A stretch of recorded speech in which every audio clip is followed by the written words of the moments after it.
শেষ পর্যন্ত নেপালের মতো জেনজি আন্দোলনের আজ আমাদের দেশ ভারতবর্ষে প্রবেশ করেই ছাড়ল। ভারতের জেনজিদের মূল টার্গেট হলো বিজেপি এবং বিজেপির পার্টি অফিস। গতকাল থেকে ভারতের লে লাদাখের জেনজিরা রাস্তায় নামে, অবরোধ করে, মিছিল করে এবং শেষ পর্যন্ত বিজেপির পার্টি অফিস আগুন ধরিয়ে পুড়িয়ে দেয়।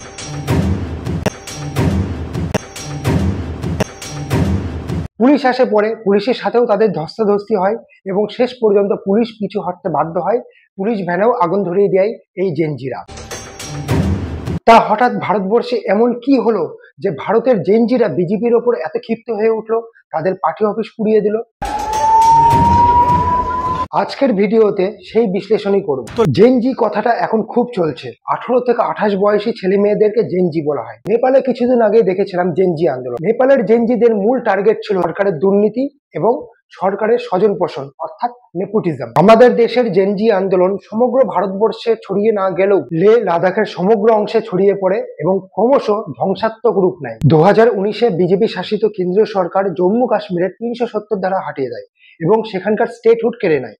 তারপরে দুখানে ইউনিয়ন টেরিটরিজ হয়, একটা হয় লে লাদাখ আর একটা কাশ্মীর। তারপর থেকে সোনাম ওয়াংচুর নেতৃত্বে দীর্ঘদিন ধরে আন্দোলন চলতে থাকে যে জম্মু কাশ্মীরকে পুনরায় स्टेटहुड मर्यादा दीते हैं। ये युवा पीढ़ी का बरास था, एक तरह का जेनजी रेवोल्यूशन जो कि उनको सड़कों पे लाया और फिर लद्दाख को संरक्षण नहीं दे रहे हैं। তিনি কখনো অনশন করেন, কখনো পায়ে হেঁটে তার অনুগামীদের নিয়ে দিল্লিতে আসেন এবং তার আন্দোলন কন্টিনিউ চলতে থাকে যতদিন না জম্মু কাশ্মীর স্টেটহুডের মর্যাদা পাচ্ছে। গতকাল থেকে জেনজিদের নেতৃত্বে এই আন্দোলন এতটাই ধ্বংসাত্মক রূপ নিয়েছে যে 4 জন মারা যায় এবং 70 জনের ওপরে আহত হয়। তাদের মূল টার্গেটই হলো বিজেপি এবং বিজেপির পার্টি অফিস। তারা বিজেপির পার্টি অফিস পুড়িয়ে দেয়, পার্টি অফিস থেকে পতাকা নামিয়ে দেয়, রাস্তায় দাঁড়ানো গাড়িতে আগুন লাগিয়ে দেয় এবং পুলিশ বাধা দিতে আসলে পুলিশের সাথেও তাদের কোয়ালিশন বাঁধে এবং পুলিশ গাড়িতেও আগুন ধরিয়ে দেয়। যদিও বা সোনাম ওয়াংচু এই ধ্বংসাত্মক আন্দোলনের রূপ নিতে বারণ করেছে, তার কারণ ধ্বংসাত্মক আন্দোলন করলে তারা যে দীর্ঘদিন ধরে আন্দোলন চলছে स्टेटहुड मर्यादा पाওয়ার জন্য সেই আন্দোলন ব্যাহত হতে পারে। मैं अपील करता हूं लद्दाख के युवा पीढ़ी से कि वो जो भी हो इस रास्ते पर न चले। জেনজিদের অধিকাংশই হলো শিক্ষিত যুবক। তারা স্টেটহুড মর্যাদার পাশাপাশি তারা চায় চাকরি, জব, কর্মসংস্থান। কিন্তু লে লাদাখে ট্যুরিজম ছাড়া সেরকম কোনো উন্নত কাজের ব্যবস্থা নেই। সেই কারণে যারা শিক্ষিত হয়েছে, যারা পড়াশোনা শিখেছে, ইউনিভার্সিটিতে পড়াশোনা করেছে, তারা চাচ্ছে যে শুধু ট্যুরিজমের উপরে আমাদের রাজ্য নির্ভর করলে চলবে না, আমাদেরকেও কর্মসংস্থানের ব্যবস্থা করতে হবে, সরকারি চাকরির ব্যবস্থা করতে হবে। এবং যেহেতু গোটা দেশ জুড়ে বেকারত্ব বাড়ছে এবং তার আজ ওই লে লাদাখেও পড়েছে এবং সেই লে লাদাখ জেনজিদের মূল বক্তব্য হলো স্টেটহুডের মর্যাদা দিতেও হবে এবং তার সাথে সাথে তাদের কর্মসংস্থানের ব্যবস্থা করতে হবে। 5 सालों से वो बेरोजगार हैं, एक के बाद एक बहाने करके उन्हें नौकरियों से बाहर रखा जा रहा है और फिर लद्दाख को संरक्षण नहीं दे रहे हैं।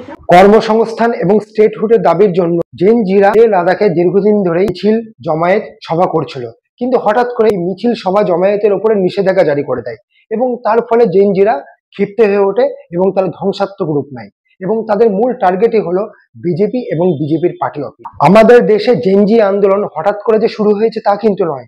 হ্যাঁ, লে লাদাখে যে জেনজি আন্দোলন চলছে সেটা সম্পূর্ণ ধ্বংসাত্মক, কিন্তু এই আন্দোলন উত্তরাখণ্ড, বিহার, উত্তরপ্রদেশেও কিন্তু ছড়িয়ে আছে। উত্তরাখণ্ডের বেকার ছেলে মেয়েরা রাস্তায় নেমে পড়েছে। তাদের মূল উদ্দেশ্য হলো এবং তাদের বক্তব্য হলো সরকার নিয়োগ করছে না, সঠিকভাবে নিয়োগ করছে না পরীক্ষার মাধ্যমে। দীর্ঘদিন ধরে বেকারত্ব বাড়ছে এবং তার আন্দোলন চলছে।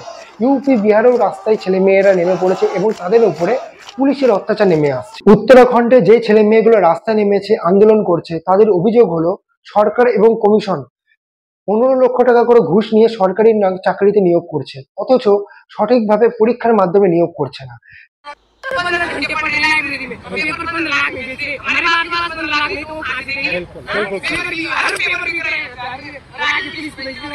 সেই কারণে বেকার ছেলে মেয়েরা রাস্তায় নেমেছে এবং সরকারের বিরুদ্ধে আন্দোলন শুরু করেছে। সেখানেও পুলিশের লাঠিচার্জ দেখা যাচ্ছে। ঠিক একই রকম ভাবে উত্তরপ্রদেশ এবং বিহারেও এই জেনজি আন্দোলন দেখা যাচ্ছে। সেখানেও ধ্বংসাত্মক আন্দোলন না হলেও ছেলেমেয়েরা রাস্তা নেমে এসেছে, রাস্তায় বসে অবরোধ করছে, সরকারের বিরুদ্ধে মিছিল করছে এবং সঠিক নিয়োগের দাবিতে তারা আন্দোলন করছে। সেখানেও পুলিশের অত্যাচার নেমে এসেছে।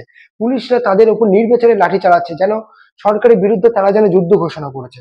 শান্তিপূর্ণ আন্দোলন, শান্তিপূর্ণ মিছিল, শান্তিপূর্ণ জমায়েত, জানি না লেহ লাদাখে যে ধ্বংসাত্মক আন্দোলন শুরু হয়েছে সেই আন্দোলন আমাদের অন্যান্য রাজ্যেও এইভাবে না ছড়িয়ে পড়ে।